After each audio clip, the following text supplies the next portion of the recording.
Live from Cairo.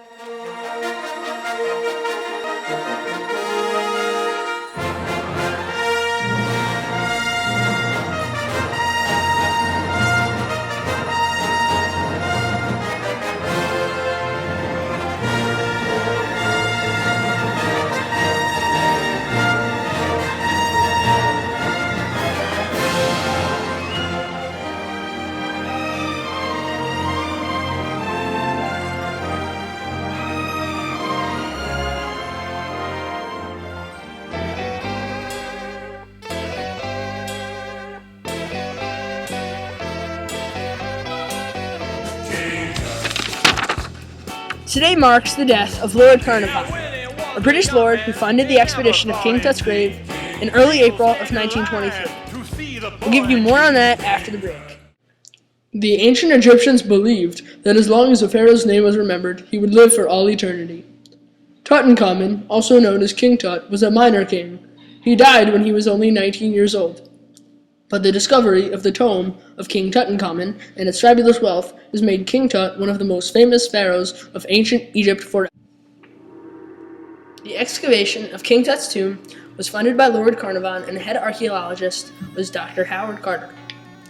Carnarvon was the first to step into the tomb, and right after entering the burial chamber, he was bitten by a mosquito. Later, once returning to the hotel, he shaved, and it is believed he worsened the bite. Hours later, when he died in Cairo Hospital, lights went out all over Cairo for about 5 minutes. Scholar Christian L. Mandy states that lights in Cairo are notorious for going out. The Curse of King Tut is a very controversial topic that can be talked about in many forms of pseudoscience. In the next few topics, we will discuss the different rumors that have been going around about King Tut. One of the rumors that is around about King Tut was that on the day of the tomb opening, Carter, who was the archaeologist, his pet canary was eaten by a cobra, which ironically is the symbol of the ancient pharaohs. The truth in real life is that although Carter had a pet canary, he really gave it away to a friend named Minnie Burton to watch, and she gave it away, when it was alive, to a bank manager whose name is not known. Another rumor is that at the moment that Carnarvon died in Cairo, the lights in Cairo went out for 5 minutes. As we said earlier, it's not known whether this actually happened all over Cairo. This next one is very highly unlikely, but is a big rumor going around. Carnarvon's dog, Susie, back in England, howled and dropped dead at exactly 2 o'clock in the morning. That time is the same exact time that Carnarvon died too. However, we do not know if this is true because there are different time zones, so it's a very questionable topic. It maybe could have more evidence to support it if anyone had saw it. Everything in this rumor is all based on belief and Suspicion. Just suspicion. Rumor has it that over the door to King Tut's tomb was an inscription that read, "Death shall come on swift wings to him that touches the tomb of the pharaoh." What do you guys think about this? Well, I think that it is it's very controversial because there are a lot of people, and there's pictures, and there's proof, and there's archaeologists who will go to But you can never know. archaeologists, But you can never know if it's true. Yeah, it does say that above the door, but I think it's just coincidence.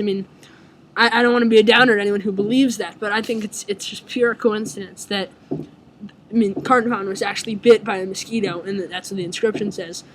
But you never know. I completely agree. It is believed that most of the people present at the opening of the tomb met short deaths, and in a very short amount of time. I'm talking several years. And there's an author named Bornholtz who writes that well, he writes something, but we just lost the paper. I got it. Anyway, Bornholtz writes that 13 of the 20 people who were present when the tomb was open died within a few years. He does not give his source of information like we do, but it is all we can take. And whenever anyone related to Carnarvon or the discovery of the tomb died, the death was taken as proof as the curse was ineffective. There have been many studies done, actually, to try to prove this. And, in fact, there was one study done recently in Cairo where several native people, several Egyptians, were tested, and they were sent into the tomb, and they left out, and they were both 21 years old, and this study just finished recently when the second one died, but the study had been going on for like 60-something years, and they both lived past their life expectancy. So there's no actual proof based on that study that there ever was a curse, because they actually, lived 60 or so more years before they ultimately met their death. Jacob, what do you think? Well, I like to think how this is such a great coincidence. Something like this could never happen. It could, but they don't have proof. Could it? They don't have proof, so they could just... Or do they? No. All right. It's such a large coincidence. They were both 21. All right, that's our producer telling we got to wrap this segment up. See ya.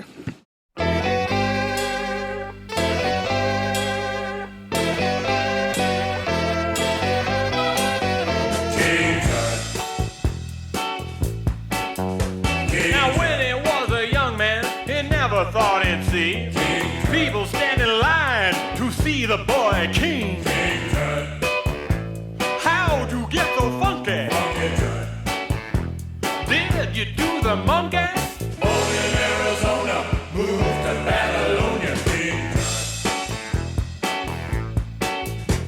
Now if I'd known they'd line up just to see him, I'd taken all my money and bought me a museum. Hey, Alex, what did King Tut say when he was afraid? Gee, I don't know. I want my mummy! Good one, Jacob.